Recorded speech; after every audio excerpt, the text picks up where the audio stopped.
प्रिय बंधुगण जय जगन्नाथ आपण मानकु एही भिडियो रे स्वागत जनाउछि। बंधुगण आपण मानक पई एही भिडियो बहुत महत्वपूर्ण रहिबो। भिडियो को फास्ट टू लास्ट पर्यंत निश्चिंत भाव रे देखिबे। एबे सुनंतु स्वर्गरु आसीछि एही फूल घरे रखिले स्वामी स्त्रींकर भाग्य बदली जिवो मिलिबो धन या जानिबा पूर्वरु किछि हितबाणी मन रखिबा। रात्रि रे दही खाइबा उचित नुहे एवं जीवन में केबे भी मद्यपान किंबा धूम्रपान करने अनुचित। यह द्वारा आयु क्षीण होता है। अधिक दिन पर्यंत राति रे उजागर रहिबा उचित नुहे किंबा अत्यधिक मैथुन करने द्वारा आयु नष्ट होता है। घरे केबे भी छेली पालन करने उचित नुहे, यह अमंगलकारी होता है एवं दारिद्रता देखादेवा सहित अभाव अनटन लगी रुहे। बंधुगण या मानिले आपण मानकर मंगल हेब। स्वामी स्त्री मध्य जुक्तितर्क किंबा कलह लगी रहिले अशुभ होता है एवं घरे अर्थ अभाव देखादेवा सहित दारिद्रता वृद्धि पाई था। बंधुगण घर को आसीथिबा अतिथि को सत्कार करिबा उचित। यह कल्याणकारी हेबा सहित धनधान्य प्राप्त होता है एवं देवादेवींकर आशीर्वाद मिलता है। बंधुगण एवं शुणु स्वामी स्त्री शोइबा घर सेजरे ठीक विपरीत दिगरे दर्पण रखिबा उचित नुहे। मन रखंतु यह अशुभ होता है एवं उभयंक मध्यरे संपर्क दुर्बल होता है। बंधुगण या मानिले आपण मानकर निश्चिंत रूप से मंगल हेब। प्रत्येक दिन सकाळू उठिला परे एक लोटा पानी घर आगे ढालिबा उचित। यह शुभ हेबा सहित माता लक्ष्मीकर आगमन होता है। बंधुगण यह निश्चिंत करंतु आपण मानकर भाग्य परिवर्तन हेब। द्वितीय एवं तृतीय तिथि कौनसी स्थान को जीवा द्वारा यात्रा शुभ होता है एवं कार्य सफल होता है। प्रतिपदा किंबा चतुर्थी तिथि कौनसी कार्य यात्रा कले कार्य निष्फल होता है एवं अर्थ हानि होता है। बंधुगण एवं शुणु पंचमी एवं सप्तमी तिथि कौनसी शुभ कार्य जीवा द्वारा सर्वशुभ होता है एवं अर्थ प्राप्ति होता है। बंधुगण मन रखंतु षष्ठी एवं अष्टमी तिथि कार्य बाहर को गले अशुभ होता है एवं दुख क्लेश बढ़िबा सहित देहर पीड़ा मध्य होता है। बंधुगण मन रखंतु यह कले आपणकर निश्चिंत मंगल हेब। नवमी एवं एकादशी तिथि यात्रा कले कार्य अशुभ होता है, ता सहित कार्य निष्फल हेबा सहित शरीर पीड़ा होता है। दशमी रे यात्रा कले अर्थ प्राप्ति होता है एवं द्वादशी यात्रा कले वृथा अर्थ व्यय होता है एवं त्रयोदशी रे यात्रा शुभ होता है। बंधुगण मन रखंतु एवं यहीपरि भाव रे कार्य मध्य करंतु। चतुर्दशी रे यात्रा कले मनांतर होता है एवं अमावस्या रे दुख वृद्धि होता है एवं पूर्णिमा रे यात्रा कले सर्वशुभ होता है। मन रखंतु बंधुगण पीतल पात्र रे भोजन कले आत्म शांति प्राप्त होता है। सेहीपरि तंभा पात्र रे भोजन करिबा द्वारा शरीर क्लांति वृद्धि होता है एवं शरीर सुस्थ सबल रहिता है। कदली पत्र रे भोजन करिबा द्वारा मानसिक शांति प्राप्त होता है एवं आयु वृद्धि हेबा सहित दारिद्रता दूर होता है। भोजन करुथिबा समय रे स्नान करुथिबा समय रे मन रखंतु एवं अशौच समय रे काहाकु नमस्कार करिबा उचित नुहे। यह द्वारा आपणकर दारिद्रता देखा देता है। यह मानंतु आपण मानकर निश्चिंत रूप से मंगल हेब। एक हस्तरे गुरु गुरुजन ब्राह्मण एवं देवता को केबे भी नमस्कार करिबा उचित नुहे।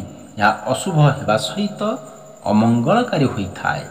बंधुगण एवं मन रखंतु बुधवार किंबा शुक्रवार दिन नख किंबा बाल काटिबा उचित। यह शुभ होता है एवं आयुष वृद्धि हेबा सहित आत्मशक्ति वृद्धि पाई था। ବନ୍ଧୁଗଣ ମନେ ରଖନ୍ତୁ, ଏହା ମାନିଲେ ଆପଣମାନଙ୍କର ମଙ୍ଗଳ ହେବ।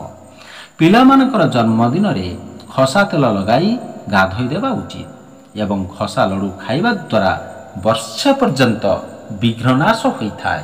ମନେ ରଖନ୍ତୁ ବନ୍ଧୁଗଣ, ଛୋଟ ଛୋଟ କାମକୁ କଲେ ଆପଣମାନଙ୍କର ମଙ୍ଗଳ ହୋଇଥାଏ।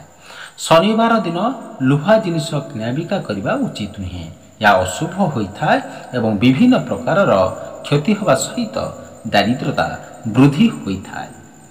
ଗାଲରେ କେବେ ବି ହାତ ଦେଇ ବସିବା ଉଚିତ ନୁହେଁ। ଏହାଦ୍ୱାରା ମୁଣ୍ଡ ବ୍ୟଥା ହୋଇଥାଏ ଏବଂ ଖାଦ୍ୟ ହଜମ ହୋଇନଥାଏ। ଗୋଡ଼ରେ ଯନ୍ତ୍ରଣା ଦେଖାଦିଏ ଏବଂ ମନରେ ଦୁଶ୍ଚିନ୍ତା ବୃଦ୍ଧି ହୋଇଥାଏ।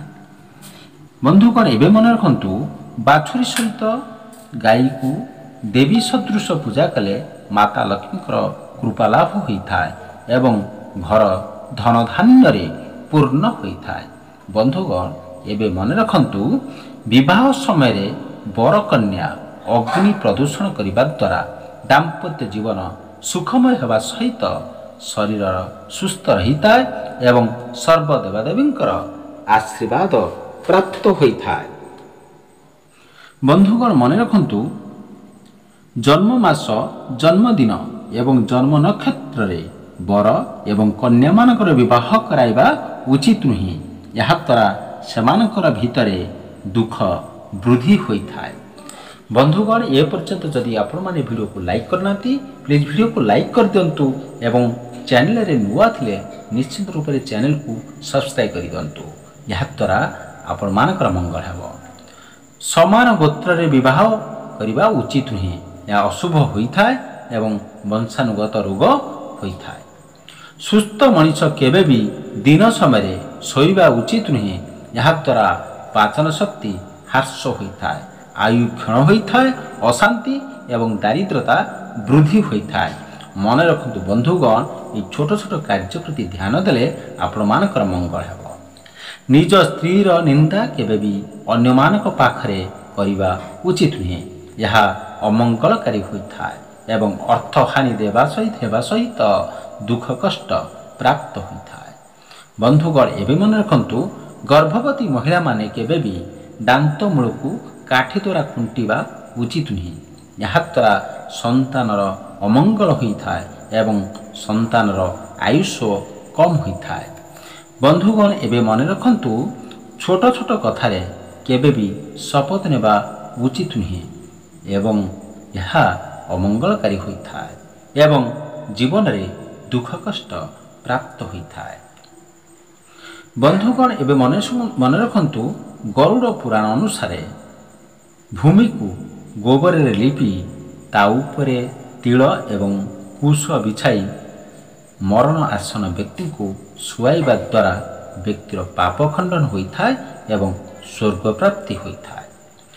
କୁକୁର ପଛରେ କେବେ ବି ଗୋଡ଼ାଇବା ଉଚିତ ନୁହେଁ। ଏହା ଅଶୁଭ ହୋଇଥାଏ ଏବଂ ଅମଙ୍ଗଳକାରୀ ହେବା ସହିତ ଅନିଷ୍ଟ ମଧ୍ୟ ହୋଇଥାଏ ବା ଏହା ମାନିଲେ ଆପଣମାନଙ୍କର ମଙ୍ଗଳ ହେବ। ବନ୍ଧୁଗଣ ଏବେ ଶୁଣନ୍ତୁ, ଝଗଡ଼ା କରିବା ଅତ୍ୟନ୍ତ ସାଧାରଣ କଥା, କିନ୍ତୁ ଯଦି ଏହି ଝଗଡ଼ା ଅଧିକ ବଢ଼େ ତେବେ ଜଣେ ବ୍ୟକ୍ତିଙ୍କ ଜୀବନରେ ସମସ୍ୟା ବଢ଼ିବାକୁ ଲାଗିଥାଏ, ବିଶେଷ କରି ସ୍ୱାମୀ ସ୍ତ୍ରୀଙ୍କ ମଧ୍ୟରେ। ତେବେ ଆଜି ଆମେ ଏମିତି ଏକ ଫୁଲ ବିଷୟରେ କହିବାକୁ ଯାଉଛୁ ଯାହାଦ୍ୱାରା ସ୍ୱାମୀ ସ୍ତ୍ରୀଙ୍କ ମଧ୍ୟରେ ସବୁ ସମସ୍ୟା ଦୂର ହୋଇଯିବ।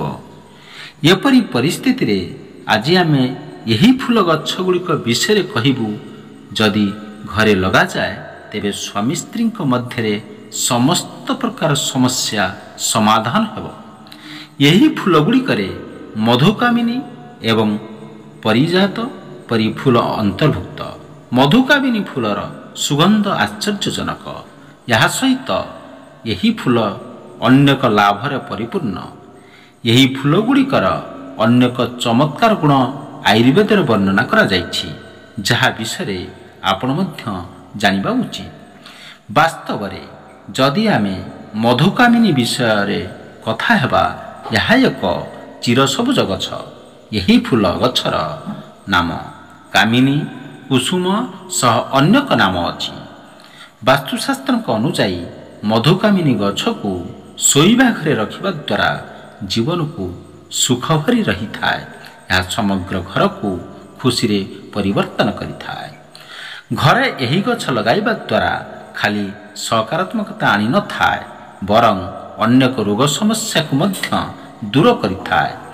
ଏହି ଫୁଲର ସୁଗନ୍ଧ ମଧ୍ୟ ମାନସିକ ଚାପକୁ ଦୂର କରିଥାଏ। ଶ୍ୱାସକ୍ରିୟା ରୋଗ ଥିଲେ ମଧ୍ୟ ଏହି ଫୁଲର ପତ୍ରକୁ ଔଷଧ ଭାବରେ ବ୍ୟବହାର କରିବା ଉଚିତ। ଏହାର ପତ୍ରକୁ ଫୁଟାଇ ଏହାକୁ ପ୍ରତିଦିନ ପିଇବା ଦ୍ୱାରା ସମସ୍ତ ପ୍ରକାରର ଶ୍ୱାସକ୍ରିୟା ସମସ୍ୟା ଦୂର ହୋଇଥାଏ। ସେହିପରି ଏହି ଫୁଲ ସ୍ୱାମୀ ସ୍ତ୍ରୀଙ୍କର ପ୍ରେମ ସମ୍ପର୍କରେ ମଧୁରତା ଭରିଦିଏ। ଏହାକୁ ବେଡରୁମ୍ରେ ରଖିବା ଦ୍ୱାରା ସ୍ୱାମୀ ସ୍ତ୍ରୀଙ୍କ ମଧ୍ୟରେ କେବେ ବି ମଧ୍ୟ ବିବାଦ ଦେଖାଦେବ ନାହିଁ ଏବଂ ସ୍ୱାମୀ ସ୍ତ୍ରୀ ମଧ୍ୟରେ ଭଲ ସୁସମ୍ପର୍କ ଗଢ଼ି ଉଠିବ ଏବଂ ସମସ୍ତ ପ୍ରକାର ମନୋମାଳିନ୍ୟ ଦୂର ହେବ ଏବଂ ଏହା ସହିତ ଘରର ବାତାବରଣ ଶୁଦ୍ଧ ହେବା ସହିତ ଆପଣମାନଙ୍କର ସମସ୍ତ ସମସ୍ୟା ଦୂର ହେବ ଏବଂ ଆପଣମାନଙ୍କର ଧନ ସମ୍ପତ୍ତିରେ କୌଣସି ବୈଭବରେ କୌଣସି ତ୍ରୁଟି ହେବ ନାହିଁ। ଏ ସମସ୍ତ ସମସ୍ୟା ଦୂର ହୋଇଯିବ। ବନ୍ଧୁଗଣ, ଏହି ଭିଡ଼ିଓଟି ଆପଣମାନଙ୍କୁ ନିଶ୍ଚିନ୍ତ ଭାବରେ ଭଲ ଲାଗିଥିବ। ଯଦି ଭଲ ଲାଗିଥିବ ଭିଡ଼ିଓକୁ ଗୋଟିଏ ଲାଇକ୍ କରିବେ ଏବଂ ଚ୍ୟାନେଲରେ ନୂଆ ଥିଲେ ଚ୍ୟାନେଲକୁ ନିଶ୍ଚିନ୍ତ ରୂପରେ ସବସ୍କ୍ରାଇବ୍ ରଖିବେ। Thank you so much watching.